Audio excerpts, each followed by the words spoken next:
Okay, so hi, my name is Siobhan and I'm an ENFP. I was gonna do this video later when I actually look decent, but I got home from school and my kitten's asleep right now, so I'm gonna do it while I'm not super distracted by the adorableness. Okay, what do I first notice about people when I meet them? Is that what it says? When I first meet them, what forms my opinions? When I first meet someone or if they first walk into a room that I'm in, I do theater and stuff like that. So I automatically read people's body language. It's something I do far too often, probably. First of all, I watch how people talk with their hands. Second of all, I really look at posture a lot. There are a lot of different factors of posture. Some people lead with their head when they walk, some people lead with their chest, some people lead with their hips, I mean. And some people do it with their legs, some people do it with their stomach. Like toddlers always lead with their stomach. And it's like each one says something different about somebody. It has a different level of like security. If you lead with your shoulders and your head, it's like an insecure or like weaker position. Whereas if you lead with your chest, it's more dominant. And also the way you stand in theater, we're taught like power positions and how you stand. And so I read people's body language and I try and see what type of person that they might be. My boyfriend is an INFP, and when he first walked into our jazz history class, I looked at him and I was like, INFP. And I could just tell, A, he was wearing a Nirvana t shirt and like flannel, and B, his body language was really like, it was that like introverted feeling body language. And I really like people that slouch. Also, weirdly enough, and he kind of slouches, which I think is cute and I enjoy it. He's very tall to me. He's like 6'1". I'm 5 foot. But yeah, I notice body posture a lot, and I notice how people watch conversations. I think that says a lot about a person, whether they like look back and forth when people are talking, or whether they kind of zone out, whether they look you in the eye when you talk to them.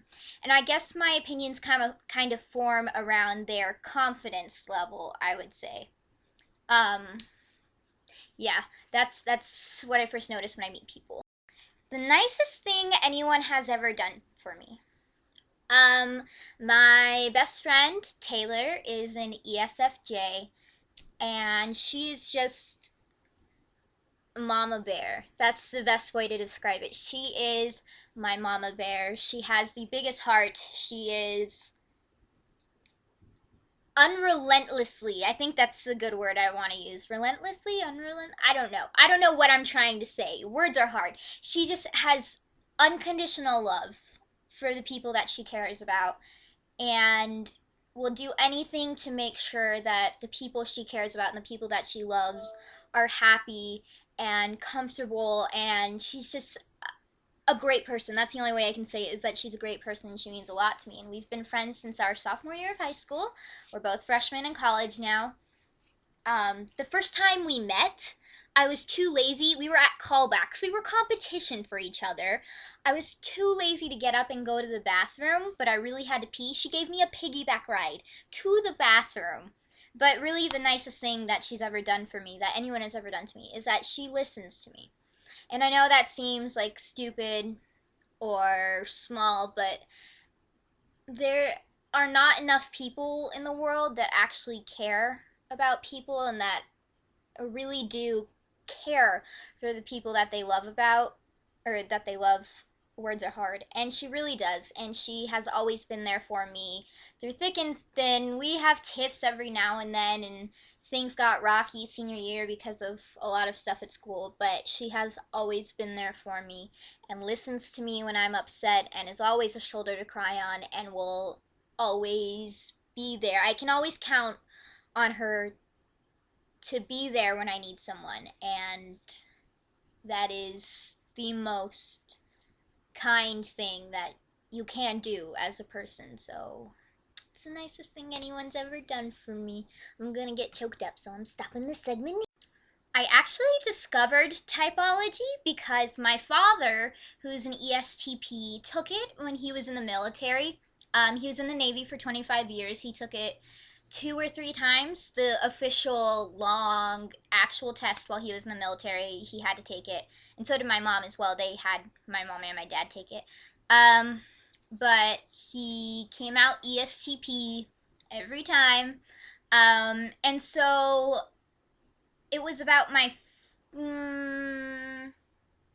I kind of knew about it for a long time, but I didn't really get interested in it until like 8th grade maybe.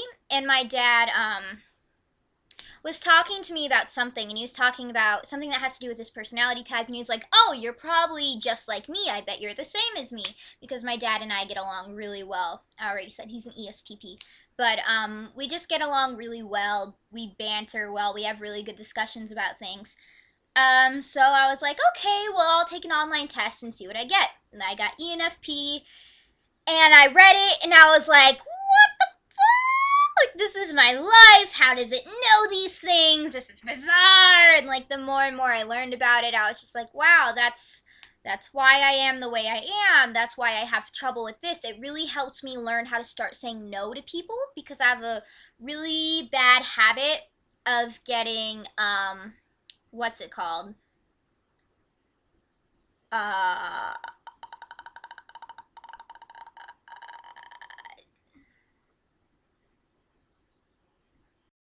voluntold instead of volunteer. Voluntold. I have a really bad habit of getting voluntold into things, and I can't say no, and I accept anything and bend over backward for people. So learning about Myers-Briggs really helped me be able to learn that I have to say no sometimes for myself, for my own health, because I was constantly burning myself out before doing things for other people, which is an important thing to do. You should always help people, but it was to the point where it was making me unhealthy. So learning about that really helped. Do I type people around me? Yes, all the time. Everyone who's at least somewhat involved in my life is typed. It's probably a bad habit. It's like a disease that I can't get rid of. Once I really, really understood Myers-Briggs, it just kind of decided that it would never leave and that I would always think in Myers-Briggs. So now I get into the bad habit of like automatically when I meet someone, I start watching how they talk, trying to figure out whether they're an introverted or extroverted thinker. I pay attention to their faces. I bring up philosophical questions to see what they respond with. I automatically want to type someone because I have in my personal life, like with my friends and my family and loved ones and blah blah blah, it has helped me so much be able to relate to people and to understand people and to get along with everyone really. It's helped my social abilities tenfold. I know how to communicate with certain types. I know what words to use that will help me convey what I'm feeling or thinking properly. I know what type of people I'm more compatible with as friends easier. It's just all around improved my social life in every single way, which is the most I could ask for something. Because for a long time, I had like middle school and grade school, I had no friends. I had a few friends, but I really had no friends. I was friends with whoever was weird enough to also accept me into their friend group, but I never really had good friends. So being able to understand what I was hitting and missing with people helps a lot. And my dad's an ESTP, so I grew up with his ESTP humor, and I would end up hurting people all the time without meaning to, and it's just because I joke and I make jokes, and I had to realize that not everybody has as tough skin as I do. Like, I have really tough skin. I don't know why I'm tugging on my skin. But I have really tough skin because of that, really thick skin. And in middle school, I would make people cry accidentally, not because I was being mean, but because I was making jokes and people didn't understand it. But now I know how to like read people better and pay attention, and that doesn't happen anymore. And in general, my communication skills have improved a lot. So that's why I type people, and also because I like people to know what they are. I like to introduce Myers-Briggs to people. I've introduced it to a lot of people I know. I'm kind of like an infectious disease as well. I infect everyone around me. But for them to understand and to be able to have conversations about people and things and stuff like that is a lot easier when they understand and we can talk about it. And how do you relate to your presumed type with how you developed throughout your childhood and early adult years? Okay, I'm 19 now, so I guess I'm an early adult now. So it will be a little bit of a different answer, I guess. I was such an ENFP child. Okay, I was such an ENFP child. Finger painting all the time. I barely wore clothes when I was little. Like, I got to a phase where I finally was like, okay, I should wear clothes. But I was a very, like, stripping off, like, just freedom child. I loved playing outside. I always loved animals. I was very dramatic. I was actually more of the calm child at home, though. My parents have, like, my sister is an introvert, but at home, I was always, like, the calm one that, like, I didn't throw hissy fits a lot or anything. Not saying my sister did, but I was more of the quiet child. My sister would talk to strangers and be really, like, extroverted actually as a child, and I was the one that was like, nope, like, keeping to myself. Very, not closed off, but bashful, I guess. But then as I got older, I got really over affectionate and didn't know how to handle it. Like, if you look at any pictures of me as a child, first of all, half of them I'm like this. And I look like I'm having an exorcism because I thought it was funny as a kid. Okay, it was funny. I have ridiculous childhood photos, or like me with a paper on my head in a class photo, because why not? Why not put the paper on your head? And then I got really affectionate, and I didn't know how to hug people properly. So I'm like hanging off of people, and all these photos of me as a kid, and just like strangling them with my love, because I was like, let me love you. And I didn't understand how to hug properly. And then I got to middle school, and my FI kicked in a lot, along with depression. So I was very lonely, and I was kind of an outcast. I was still involved. I was doing theater, and I was doing choir, and I was very artistic. I knew that I wanted to be an actress by the time I was in second grade. That's when I knew for sure. But way before that, when I watched Little Mermaid as a child, and Cats Don't Dance, and Wizard of Oz, they're all my favorites. I loved musicals. I would perform them in my living room constantly. It was what I did as a child. I didn't play with Barbie so much. I didn't play with toys as much. I just performed and sang all the time, and that was what I did basically as a kid. And through my teenage years, I was very, very social, got a lot of friends, lots and lots and lots of them. Burnt myself out a lot by caring too much about things. And people, I don't know, I'm very stereotypical ENFP, I feel like. I've decided to pursue musical theater, which is basically a degree in waitressing. I will never make money. I expect to be unemployed most my life. I mean, as far as acting jobs go, obviously I'll be waitressing, but you don't expect to get jobs in theater. That's how it works. So I'm okay with that, though. I don't want money. It's not a priority to me. My ISTJ mom is like, no, you're going to want money. You want comfort, blah, blah, blah, and you should get a good job, or you should do film instead, which is not my passion. I'm not passionate for film. I'm passionate for theater, and it's a dying art, and I just care about it so much. So I'm way more focused on stage acting than I ever am any other forms. I actually have a contract from a TV and movie and commercial. I interviewed with agencies around the valley that are legitimate and SAG and AFTRA licensed and blah blah blah, and I got a contract, and I didn't sign it because it was for 3 years and it scared me because it was commitment. Oh yeah, I hate commitment. That's an ENFP thing for you in my early adulthood. But yeah,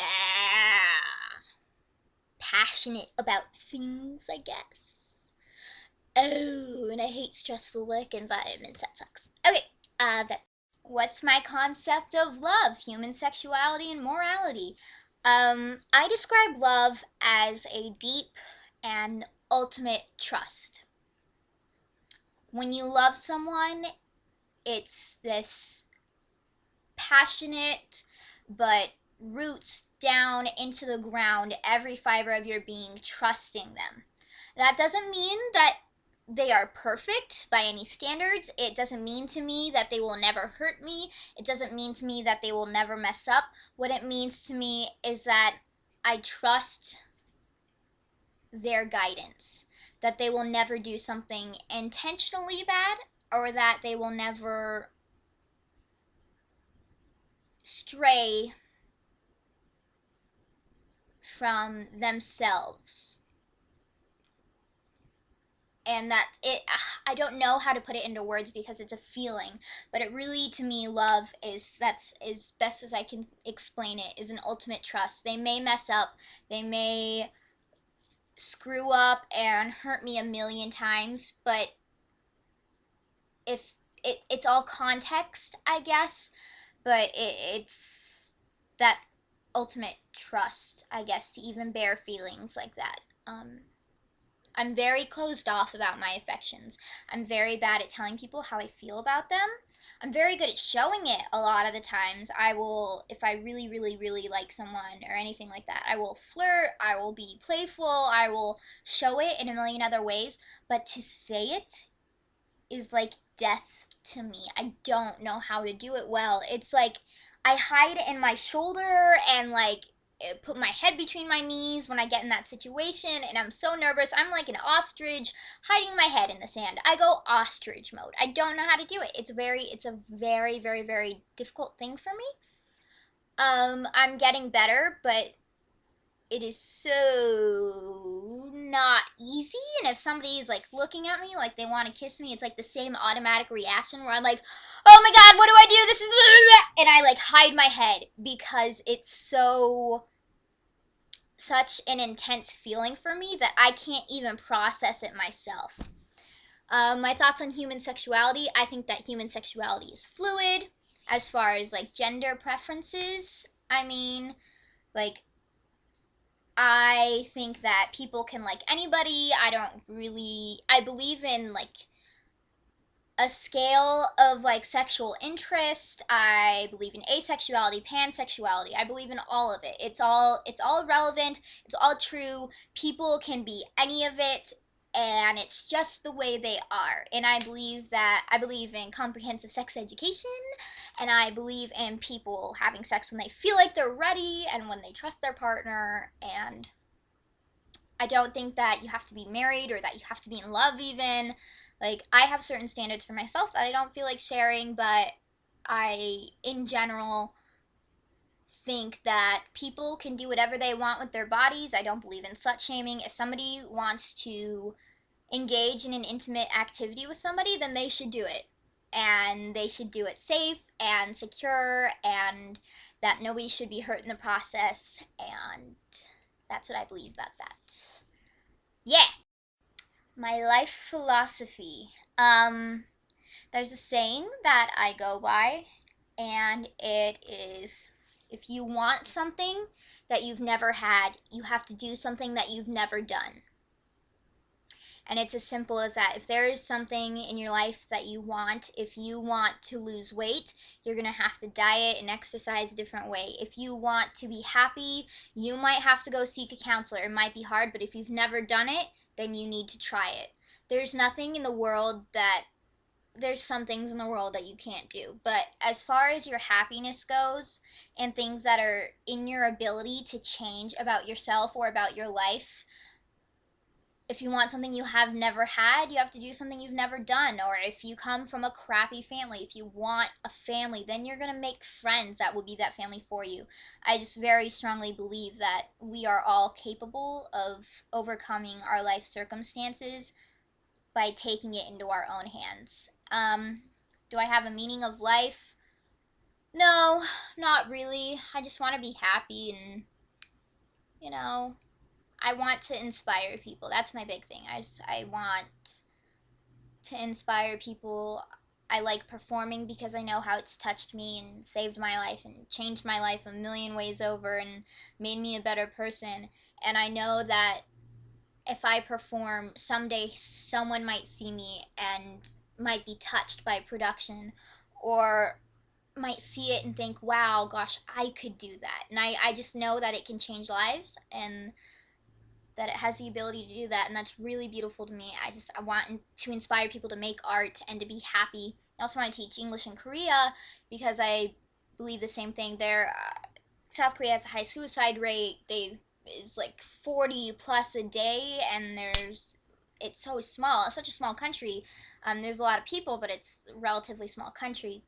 And it breaks my heart. Most of it is middle schoolers and high schoolers because they work so hard and have very little expression in school, and these kids get so stressed and they kill themselves. I want to go there and teach English and give kids a way to express themselves through English and to inspire them to be more than that hard work society, because everyone deserves a bigger chance than that. And I think some people just need a little push, and if they saw that there is more of a world out there and more of a life out there accessible to them other than the Korean work ethic, that they might be able to achieve that themselves, which is what I really want. I just think if I could help one person, then I'd be so elated. After a hard day of work or school or rehearsal, what do? I journal. I try to play piano. I'm not very good, but it's very relaxing at the same time. I finger paint, I watercolor, and I sing. I do a lot of singing when I'm stressed out or when I need to wind down. I'll just sit in my bathtub for hours and belt a full musical and not feel sorry about it because I'm on the opposite side of the house from everyone, and I'm not that. You can't hear me that loud. My brother always complains, but it's because he's my brother. But yeah, I have to do something artistic to unwind myself, or I don't feel okay. I feel all knotted up. I made this on 4th of July with my best friend. I watercolor a lot. It's not very good, but it's relaxing and I like it. Or I listen to Disneyland music or watch the point of view rides on YouTube and just pretend I'm at Disneyland. And yep, thank you. Also, now when I'm stressed, I can come home to my new little kitten. His name is Toulouse. Say hi, Toulouse. Oh, he's just woken up from a nap. Oh, he's purring. Meow. He has blue eyes. Don't you have blue eyes? Do you want to sit on my neck?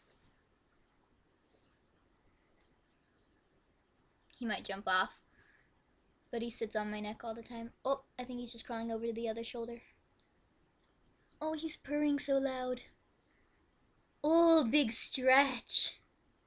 And big yawn. Oh, down he goes.